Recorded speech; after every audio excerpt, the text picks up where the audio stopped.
ese es mi tema, pero por favor, tú no me estás entendiendo. Dije levántate y rápido te pusiste de pie. No, no es así, quédate ahí. Es que te levante en el ánimo, en tu mente, en tu corazón, en tu alma. ¿Qué es lo que es prosperidad? Eso es lo que estamos haciendo. Te estamos motivando a que tú digas qué es prosperidad. ¿Cuándo has prosperado más? ¿Y ahora que tiene menos o antes? Pero déjame establecer un principio. Todos nosotros fuimos creados prósperos. Cuando Dios nos creó, en la mente de Dios, Dios no estaba creando a un hombre y a una mujer que no eran prósperos. Te lo voy a leer porque el tiempo apremia. Génesis 1 no tiene que buscarlo, solamente anotarlo. Génesis 1:26 hasta el 28, mira lo que dice la palabra de Dios. Dice, y creó Dios. Vamos a leer el 26. Entonces dijo Dios, hagamos al hombre conforme a nuestra imagen, a nuestra semejanza, y señoree en los peces del mar, en las aves de los cielos, en las bestias, en toda la tierra y en todo animal que se arrastra sobre la tierra. Dice, y creó Dios al hombre a su imagen, a imagen de Dios lo creó, varón y hembra lo creó. Te hago una pregunta y tú por favor respóndete. ¿Iba Dios a crear algo conforme a su imagen y a su semejanza y lo iba a crear pobre, sin sentido, sin prosperidad? Yo no lo creo, porque dice la palabra de Dios que Dios es dueño de todo y que en Él subsiste todo y que todo fue creado en Él y para Él. De manera que cuando Dios nos creó a nosotros en Adán y Eva, Dios nos creó próspero. Yo te lo voy a mostrar. Mi parte en esta conferencia es la psicología. Yo estoy haciendo un doctorado en psicología y siempre aclaro, no es que la psicología tenga la respuesta. Yo encontré la respuesta en la Biblia, no en la psicología. Pero la psicología ayuda a entender cómo piensa la gente, la conducta de la gente. Entonces, Dios te creó próspero, yo te lo voy a mostrar. Cuando tú naciste, tú no te moriste de hambre, ¿o sí? ¿Alguien que está aquí cuando nació se murió de hambre? ¿Ah? Entonces yo cierro mi tema y me voy a mi casa, porque entonces tú naciste próspero, tú naciste próspera. Cuando Dios nos creó, dice que nos hizo a su imagen y a su semejanza. Te voy a explicar la imagen y la semejanza de Dios. La semejanza que nosotros tenemos de Dios, voy a comenzar por la imagen. La imagen, eso es algo grandioso. ¿Sabes lo que es la imagen? Que por más que tú de vuelta y tú digas que tú no quieres creer en Dios y que Dios no existe, por más que tú digas eso, hay algo dentro de ti que en algún momento te va a hacer clamar a ese Dios en el que tú no quieres creer. Eso se llama el Espíritu. Dice la Biblia que cuando Dios creó a Adán y Eva, lo hizo del barro. A Adán lo hizo del barro. Y una vez creado, sopló dentro de él y puso el Espíritu. El Espíritu es lo que nos da vida. El cuerpo para nada aprovecha en el sentido de que el cuerpo es movido por el Espíritu, que a su vez tiene un alma. La semejanza de Dios que nosotros tenemos son las características que solamente nosotros los seres humanos tenemos y que ningún otro ser creado tiene. Por ejemplo, el amor. Los perros nos aman, ellos se mueven por instinto. El amor y la capacidad de amar. El perdón y la capacidad de perdonar. La misericordia y la capacidad de ejercerla. La bondad. Pero también la comunicación. Ningún ser humano, ningún ser creado, debo decir, se comunica como nos comunicamos nosotros. Explico. Nosotros nos comunicamos a través del lenguaje, pero también a través del razonamiento. Los animales se comunican por instinto, pero no razonan entre sí. De forma que tú fuiste creado con todos los elementos para ser próspero en la vida. Pero te voy a dar un texto bíblico. Mira lo que dice la Biblia y puede anotarlo. Tercera de Juan 1:2 dice: amado, mi oración es que seas prosperado en todas las cosas y que tenga buena salud, así como prospera tu alma. Yo te lo quiero repetir de nuevo. Acostumbro a repetir las ideas para que se grabe el concepto. Tercera de Juan 1:2 dice: amado, mi oración es que seas prosperado en todas las cosas y que tenga buena salud, así como prospera tu alma. Ya el pastor definió lo que significa prosperar. pero me gusta en el original de la Biblia se escribe en hebreo y en griego. Y en hebreo, prosperar significa empujar hacia adelante. Me da risa, porque mientras que tú estás pensando aquí sentado y sentada, que prosperar es tener dinero, tener una casa más grande, tener un carro, tener dos mujeres, algunos hombres creen que eso es prosperar y no saben que yo no sé, yo le digo a los hombres, yo no sé, que a mí un hombre me enseñe y le voy a dar la oportunidad cuando yo termine aquí, que me enseñe cuando salga, cómo usted puede con dos mujeres, porque yo tengo una y no puedo. Y yo no sé cómo usted puede con dos, pero ese no es el tema. Entonces, prosperar significa en el hebreo empujar hacia adelante, en el griego significa ayudar en el camino. En el griego, triunfar o prosperar es ayudar en el camino. Te voy a citar un texto bíblico. Dice el Señor en el libro de Josué, capítulo 1, versículo 9, Dios le habla literalmente a Josué y le dice, oye bien, le dice, mira.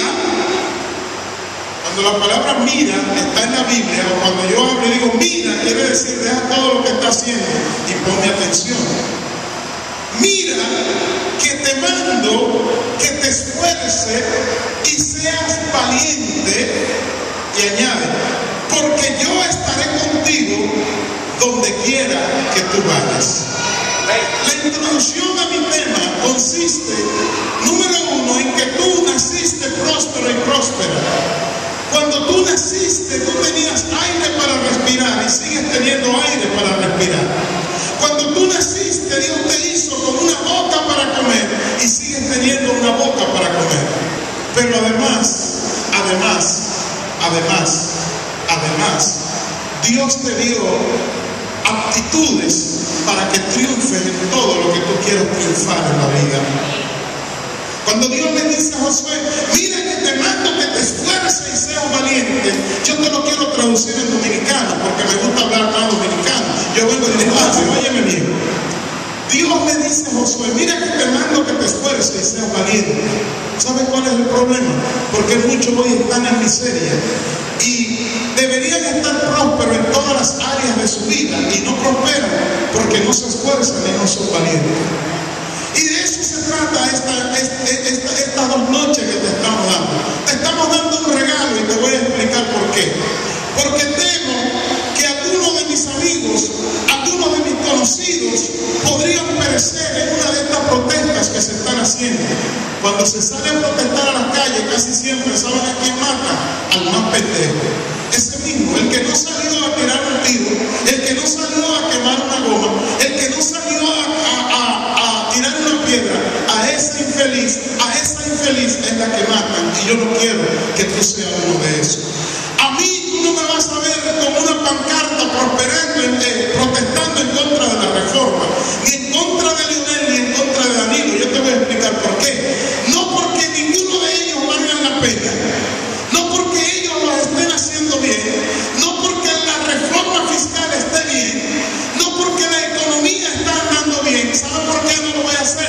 Porque independientemente de lo que ellos hagan, independientemente de lo que se coman, independientemente de su sinvergüencería, Dios me ha dado herramientas para triunfar en la vida, y con la reforma fiscal, con la gasolina cara, con quien venga, yo voy a seguir hacia adelante en la vida.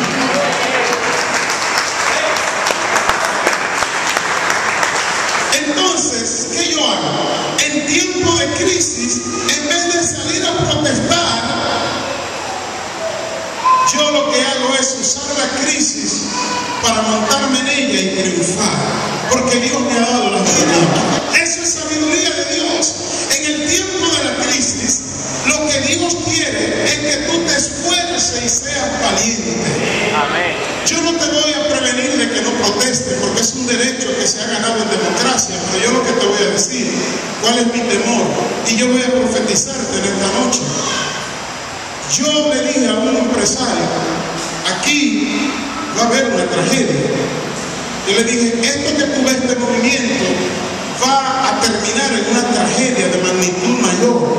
Y él me decía, ¿por qué? Y yo le decía, te lo voy a explicar.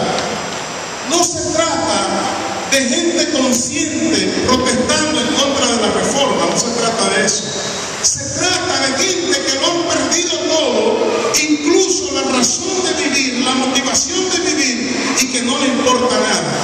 Yo puedo discutir con un hombre que ame la vida, pero con un hombre que no ame la vida, yo me escondo y lo dejo porque ese no tiene nada que perder.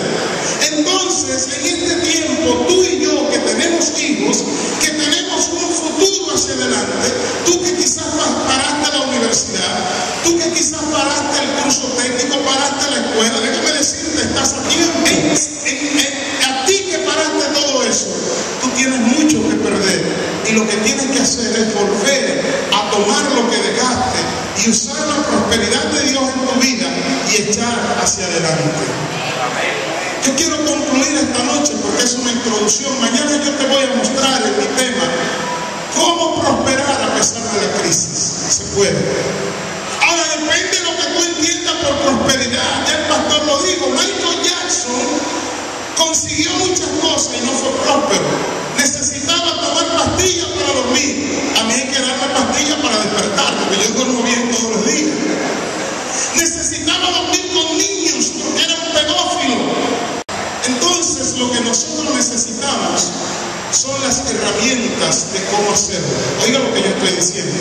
Lo que nosotros necesitamos son las herramientas de cómo hacerlo. Le voy nada más a introducir esto y mañana se lo concluyo. Yo conocí un muchacho de 16 años. Me dio mucha pena. Porque ese muchacho, cuando yo lo conocí, ¿para dónde tú vas? Voy a suicidarme. Y me dio pena porque yo no lo pude detener para aguantarlo. Un muchacho que era bueno en los estudios, en la matemática no era bueno, él me dijo, pero en historia, en inglés y español siempre sacaba las mejores notas. Sin embargo, se iba a suicidar y cuando le pregunté por qué, me dijo, esta vida no sirve. Esta vida, uno sin dinero, sin nada, yo con mis padres no me quieren, pero que no te quieren porque yo nunca he sabido lo que es una Navidad, me dijo. Yo nunca he sabido lo que es un regalo de Reyes. La vida no tiene sentido, esta es la vida, es una porquería de vida, yo no creo en Dios. Y fue a suicidarse ese muchacho, qué pena. Mañana te diré el desenlace. Qué pena, con un futuro por delante. Si yo pudiera hacerle ver a ese muchacho de 16 años su vida a los 44, después de ahí, yo estoy seguro que él no se hubiese quitado la vida. Estoy seguro, porque hoy tú estás abajo, pero mañana puedes estar arriba. Y no a través de la moto. Yo fui a ver Lotomán y salí molesto, porque todas las informaciones que me mandan, la mejor película, qué triste que la mejor película dominicana sea una que nos ponga nuestra esperanza en la loto. Qué triste. Pero te digo y te aseguro de parte de Dios que nosotros mañana, el pastor que es el ponente principal y este humilde servidor,